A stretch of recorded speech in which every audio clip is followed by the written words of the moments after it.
How's it going, guys? Thanks for stopping by the channel. For this video, I wanted to give you a high-level overview and my personal thoughts on the Rolex Explorer reference 214270. And yes, I am aware that there's probably thousands of YouTube reviews covering the Rolex Explorer in detail, but what I wanted to do is not give you something long-winded or overly granular, but some key takeaways that I have personally from wearing this watch for the past 3 months or so.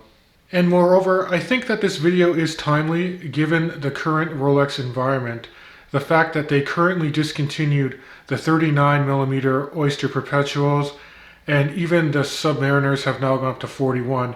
So for people that are looking for a sports watch from Rolex that's under 40mm, I think the Explorer is probably going to be your go-to choice. So let's talk a little bit about the case. It does come in at 39mm in diameter. It does use that classic Oyster style case, which is nice because the lugs aren't overly pronounced like they are on the maxi cases of the more current Rolex Submariners.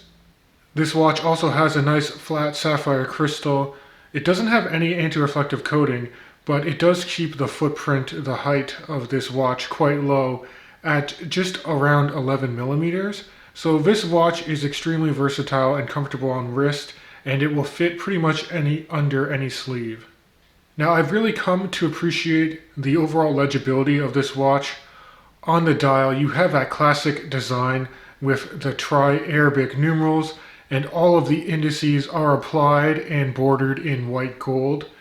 And you even have very crisp white printing on the black backdrop of the dial. So reading this watch at a glance is very easy to do, and it's further aided in low light situations with Rolex generously applying their Luminova formula, which is Rolex Chromalight, that gives a nice blue hue to it when you have low light or no light conditions. Now, beating inside this watch, you have the Rolex Caliber 3132, which is a workhorse three-hand movement from Rolex. They've been using it for decades. And this watch does have some good anti-shock and anti-magnetic properties with the built-in Paraflex shock absorber as well as the Parachrome hairspring, respectively. And of course, as far as accuracy is concerned, this watch doesn't deviate more than 2 seconds per day. And this movement also has a 48-hour power reserve, which is automatic, but you can also manually wind it through the crown. Now, speaking about the crown on this watch, I thought it was a little undersized when I originally picked it up. And I was also surprised to see that with the crown fully seated, that the coronet was actually facing upside down when looking at this watch straight on, instead of pointing up like you would see on some of the stock photos. Although I soon learned that it's quite common to have the coronet on the crown facing multiple positions when you look at the side of the case. And because this crown is screwed down and you have the combination of the Oyster case, it affords this watch 100 meters of water resistance, which is, I think, the perfect depth rating for a great everyday watch. Another interesting anecdote about manipulating the crown I found is that it unscrews and pops very nicely, but manually winding the movement does give a little bit more resistance than I thought, especially when you compare it to some of the Omega watches that I've had.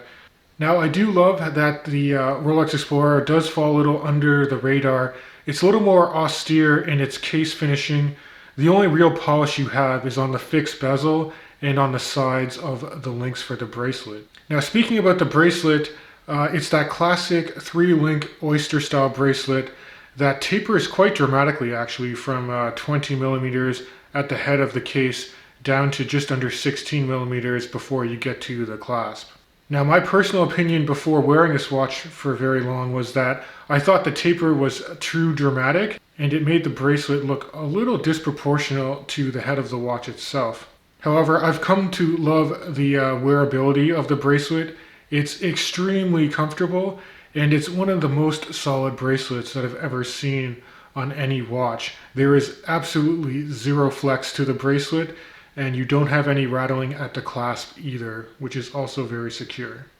Although I do have a cautionary note about the bracelet if you have a larger wrist size. My wrist is 19 centimeters in circumference, or about 7.5 inches, and when I purchased the watch, it had all the links already in, and the AD also pushed the micro adjust slider out to its last position. So if your wrist is bigger than 7.5 inches, then you're probably going to need to buy extra links. That, or you could also throw it on an aftermarket strap or a bracelet option. And also, on the note of trying to swap out the bracelet for a strap option, I found that with the solid end links of the bracelet removed, you would notice that the affixed bezel actually overshoots, it overhangs the case a little bit between the lugs, and that's actually a bit of a sharp edge. So I found if you have a thick strap or something with a straight edge, and you try to fit it between the lugs, you might have the bezel rub up and kind of destroy the strap a little. So just be aware of that fact as well. I've had absolutely no issues though with aftermarket rubber strap options that have the fitted end links. The personal one I've tried is the Vanguard rubber strap, and it's much cheaper than like the Rubber Bee or Everest rubber strap offerings that are currently available. And then the last thing I want to talk about, and it's probably the reason why this watch is so popular, is the wearability and the versatility of the Rolex Explorer. Now this watch can actually go unnoticed on your wrist if you wanted to, and I do tend to wear more casual attire. I love doing activities with the Rolex Explorer. I love going hiking or biking or just wearing it more as a weekend watch. But you could also easily wear this with formal attire. You can definitely dress this watch up wearing a tux or doing something more business casual. It's a complete chameleon and it suits any environment whatsoever.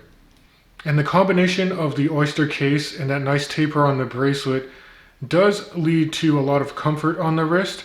It does give you some wrist presence, but because of the dimensions and the dramatic taper, the overall heft of the watch isn't as heavy as you would necessarily expect, which I think goes a long way in just being able to wear this watch for long periods of time. So at the end of the day, this is currently my favorite Rolex sports model, and I'm not just saying that because I own it personally. I've handled many other Rolex sports models in the past, but just the combination of the wearability, how versatile this watch is, and how legible it is, it definitely gets a lot of my wrist time. So guys, that's my high-level overview after wearing the Rolex Explorer on my wrist for the past few months. Please let me know your thoughts in the description of this video. Did I leave anything out, or is there a better Rolex sports model arguably that's out there? And hey, if you like this content, please consider subscribing to my YouTube channel. It helps me out a lot, and that way you'll stay notified as new content on my channel becomes available. So that's it guys, stay safe, and as always, I'll catch you guys in the next video.